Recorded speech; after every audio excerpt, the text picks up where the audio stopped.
Okay, तो exercise 6.1 का question number 6 की आखिरकार बारी आ ही गई। क्वेश्चन नंबर 6 में हमें कोई भी फिगर नहीं दिया गया है, तो हमें फिगर खुद से ही बनाना पड़ेगा। और फिगर बनाने के लिए सबसे पहले हमें देखना पड़ेगा कि क्वेश्चन का मोटिव क्या है। तो क्वेश्चन का मोटिव जो है हमारा, वो देखो। क्वेश्चन नंबर 6 जो है वो कह रहा है कि एंगल एक्स वाई जेड, जो भी हमारा एंगल बनेगा, मान लेते हैं ऐसा बने चाहे ऐसा बने, किसी तरह से भी बन जाए, तो वो एंगल जो बनेगा हमारा वो 64 डिग्री का होगा। ठीक है, अब देखो, अभी हम लोग एक रफ स्केच बना लेते हैं। मान लो जैसे हमारा ये वाला वैल्यू जो है वो हमें दर्शाता है कि ये जो है वो हमारा क्या कहें कि ये मान लो तुम्हारा एंगल एक्स वाई जेड है। ठीक है, ये एक्स वाई जेड एंगल तुम्हारा बन गया। ठीक है, और यहाँ से जो एक्स वाई है ये कह रहा है कि इसे प्रोड्यूस करके पी तक ले जाया जा रहा है। ठीक है, हम लोगों ने प्रोड्यूस करके पी तक ला लिया।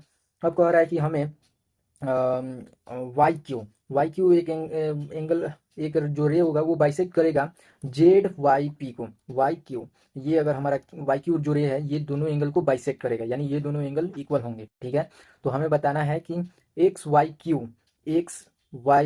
क्यू ये टोटल एंगल जो है उसका मेजरमेंट कितना होगा, और क्यू वाई पी ये जो वैल्यू है इसका हमें बताना है कि रिफ्लेक्स कितना होगा, रिफ्लेक्स एंगल कितना होगा। चलो, ये तो हमारा रफ स्केच था, तुमने देख लिया कि रफ स्केच किस तरीके से बनेगा।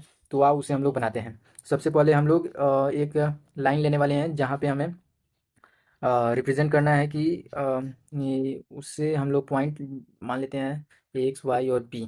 ये हम लोगों ने यहाँ तक लाइन लिया और इसी को ही बोला गया है कि पी तक प्रोड्यूस किया गया है। ठीक है, और इसे प्रोड्यूस करने के बाद जो हमारा एक्स वाई जेड हमारा जो एंगल बन रहा है वो मान लेते हैं ये हमारा एक्स वाई जेड एंगल बन रहा है। ठीक है, ये हमारा जेड वाला वैल्यू है। ठीक है, और जो हमारा वाई क्यू है वो हमारा जो एंगल हमारा जेड वाई पी जो एंगल है उसे इक्वल पार्ट्स में यानी बाइसेक्ट कर रहा है। ठीक है, और बाइसेक्ट करने के साथ हमें बताना है अब क्वेश्चन में कि एक्स वाई क्यू का वैल्यू क्या होगा, यानी एक्स वाई क्यू ये टोटल, ये यहाँ से यहाँ तक जो एंगल हमारा आएगा वो कितना आएगा वो हमें बताना है।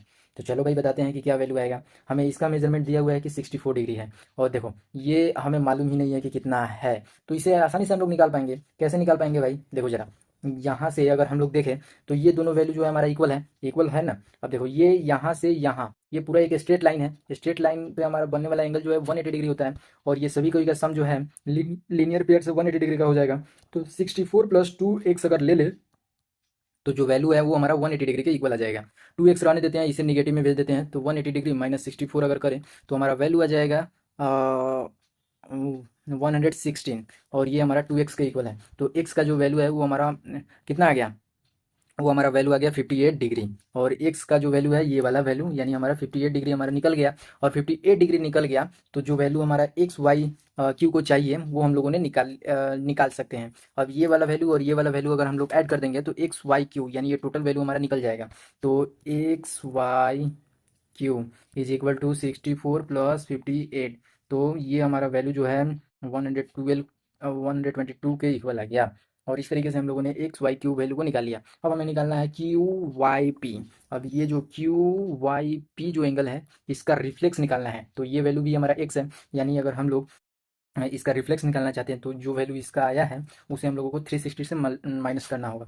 तो एंगल क्यू वाई पी के लिए जो हम लोग करने वाले हैं वो 360 डिग्री से माइनस कर देंगे 58 को। तो ये वैल्यू जो है हमारा आ गया 302 डिग्री, यानी हमारा जो आंसर है वो आ गया। तो इस तरीके से हम लोग जो है अपने वीडियोज़ के सॉल्यूशन, अपने क्वेश्चन नंबर 6 का सॉल्यूशन को निकाल लिए। ठीक है, तो आगे आने वाली एक्सरसाइज की वीडियोस और इंट्रोडक्शन वीडियोस भी तुम्हें चैनल पे मिल जाएंगी। तुम प्लेलिस्ट को चेकआउट कर सकते हो और उसे अपने दोस्तों के बीच में डायरेक्ट शेयर कर सकते हो, ताकि उन्हें वीडियोस सोचना ना पड़े कि कहाँ से देखूँ। ठीक है, और तब तक के लिए बाय। फिलहाल चैनल पे जुड़े रहो।